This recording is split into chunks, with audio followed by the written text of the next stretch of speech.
Hey, what the hell is going on with your face? Hi. Hey, Nick Digilio. Thank you for checking out my YouTube channel. I provide daily videos and all kinds of cool stuff. I like to keep the content coming. We're Patreon. That's where Patreon comes in.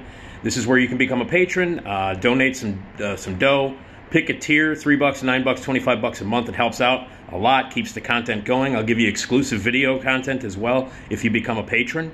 Patreon.com/NickDShow. Patreon.com/NickDShow. Donate today.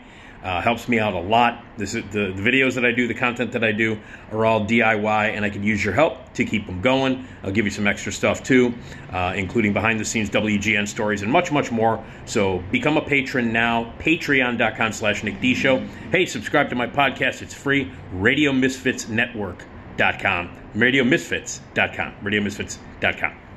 Okay, so I wanted to just quickly talk about a movie that I saw last night. It's called The Worst Person in the World.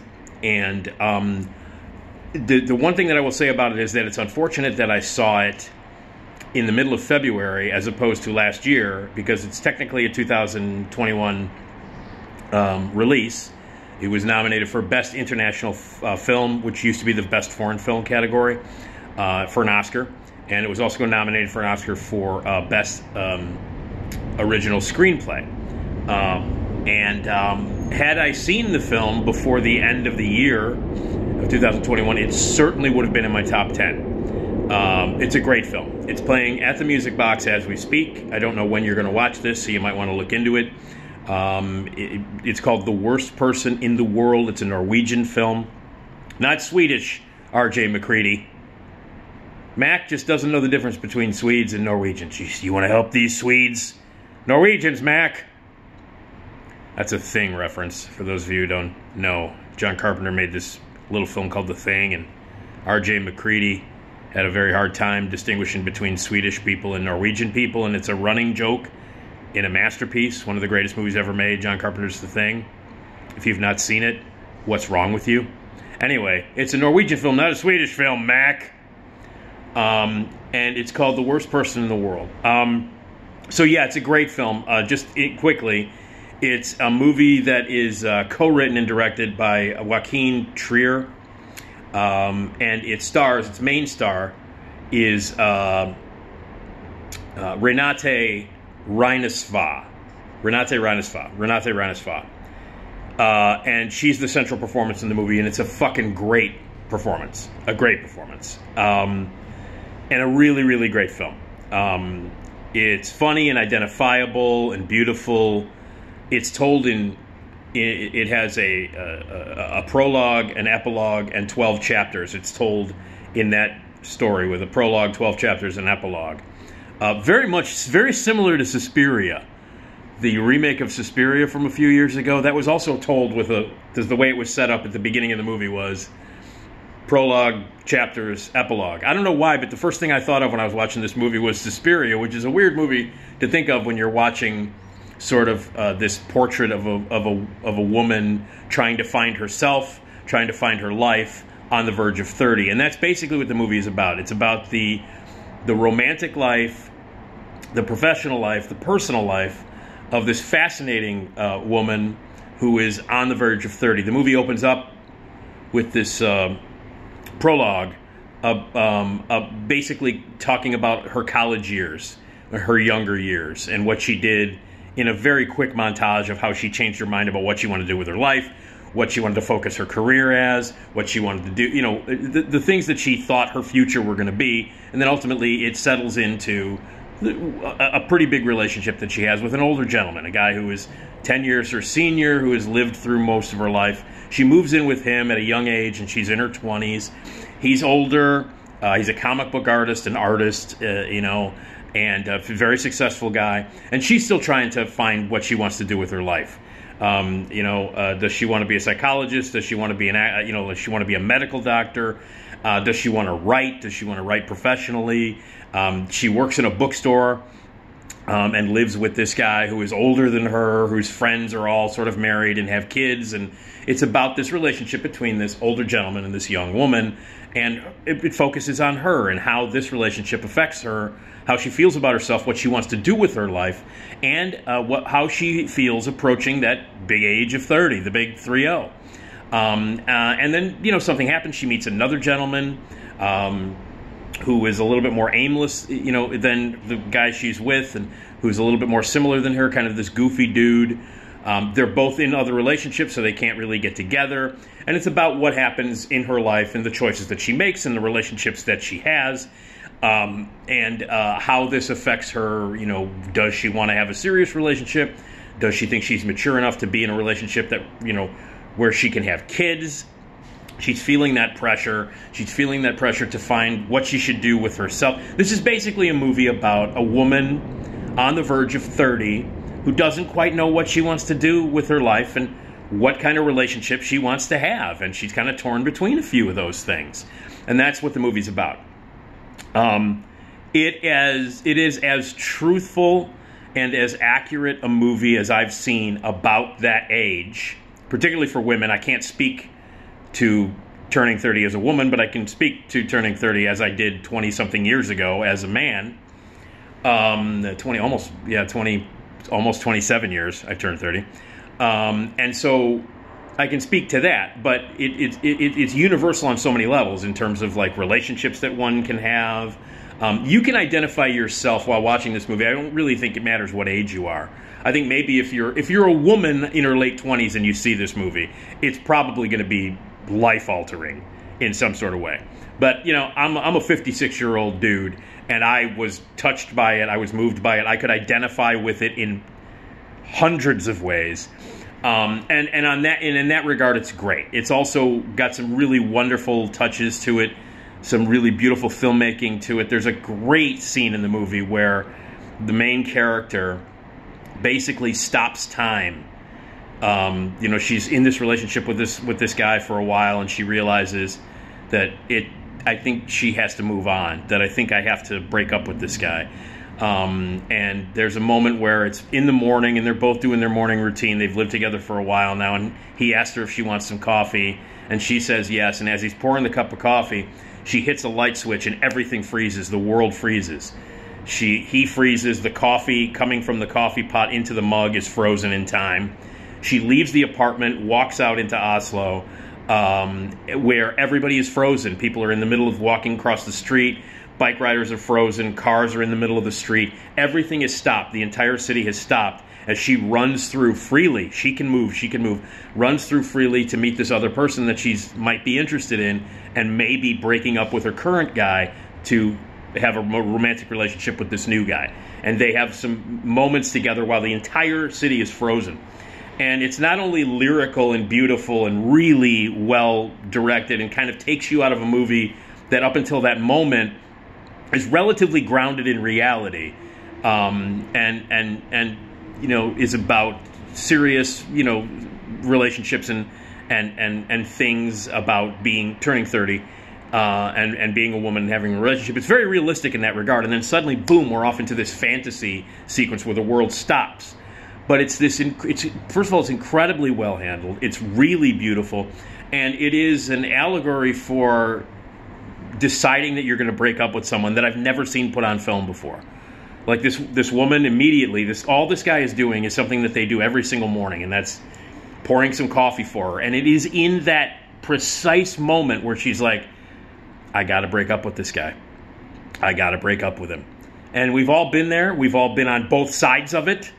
You know, deciding that we're going to break up with someone, or realizing it and being that person on the other end that is being broken up with. But this moment, this lyrical, beautiful moment where the entire world stops, and she realizes that she's got to break up with this guy. It's just a millisecond.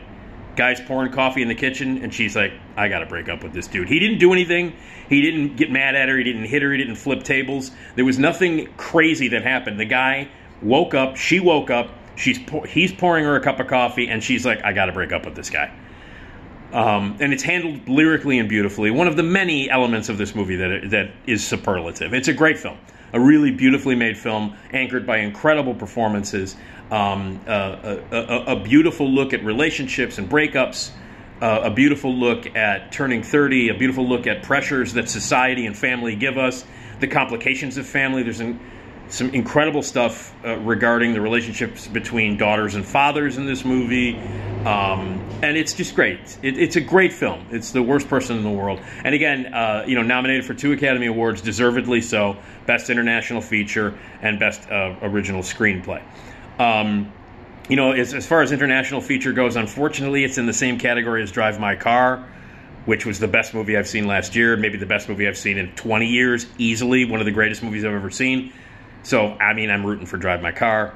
And the lead performance by Renate Reinsva is incredible. It's a great performance, charming, funny, beautiful, tear-jerking. It's a wonderful, wonderful performance.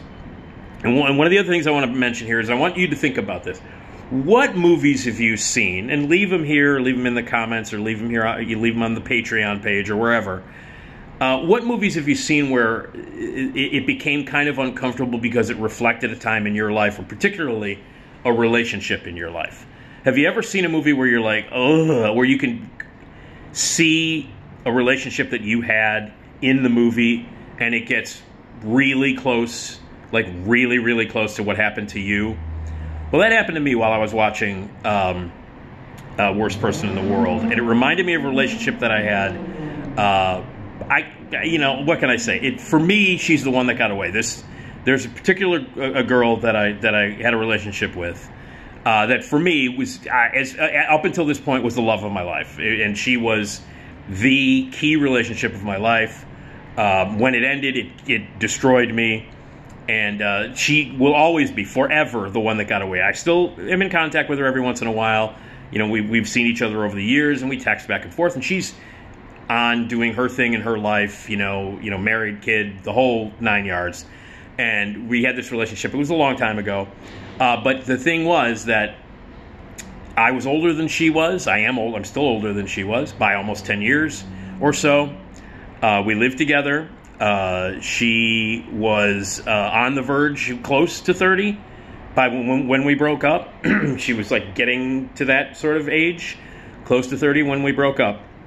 And as I watched this movie, there were elements of that relationship that were represented in this movie accurately, scarily accurate, and reminded me a lot of this relationship. And I know that happens a lot, but this was profoundly strange. When I was watching this movie, the things that were happening in the movie, I almost relived because of the relationship that I had with this woman many years ago.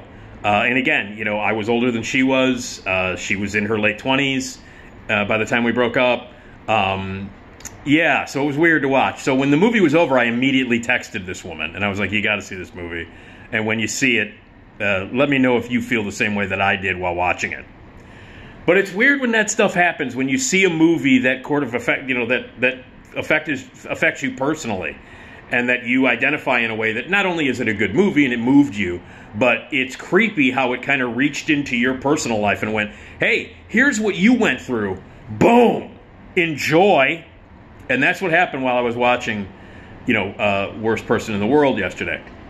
And it was very strange. It's very strange to watch any piece of art or listen to a piece of music or anything, to absorb any piece of art and to have it affect you in a way where it feels like, wait a minute, how did you get inside my head? How did this writer and director climb inside my head, find this part of my life, this relationship that I had with this woman, this experience that I had, and then make a movie out of it? Because that's what I went through. How the hell did you know that I went through precisely these kind of things? So it's weird. It happens, every once in a while. You'll see a movie and you'll go, oh man, that is too similar to an experience that I had in my life. And that's what happened when I watched Worst Person in the World. So, anyway, I'd be intrigued to hear your stories. Have you ever seen a movie or absorbed a piece of art, read a book, listened to a piece of music, but especially a movie? Have you ever seen a movie where you went, no, that's way too similar to what I went through? And then it affects the way you feel about the movie. I had a great. This film had a great effect on me, regardless of whether or not it reflected a part of my life very closely. Because it's a great film. The Worst Person in the World. It's a great film with great performances all the way around, just top-notch stuff. But it reached into my brain, it reached into my soul, and it took this, few years of my life in this very intense relationship that I had, and kind of went, remember that? Here it is again. So. But anyway, but it was cool. I mean, I texted this woman, and I was like, oh man, you got to see this movie. Made me think of you, made me think of us a long time ago. When you see it, let me know if you feel the same. And she hadn't seen it yet, but when she does, she said that we should probably get together and chat and talk about it. But anyway, it's weird too, man. This woman was she, as far as I'm concerned, always will be the one that got away, as far as I'm concerned. And it was a wonderful few years that we spent together. Very amazing. But yeah, this movie, hey, remember that? Remember that girl that you were in love with and that you lived with and you were older than? Well, this movie is going to remind you of her in, I don't know, every other scene. So, anyway, but despite my weirdness,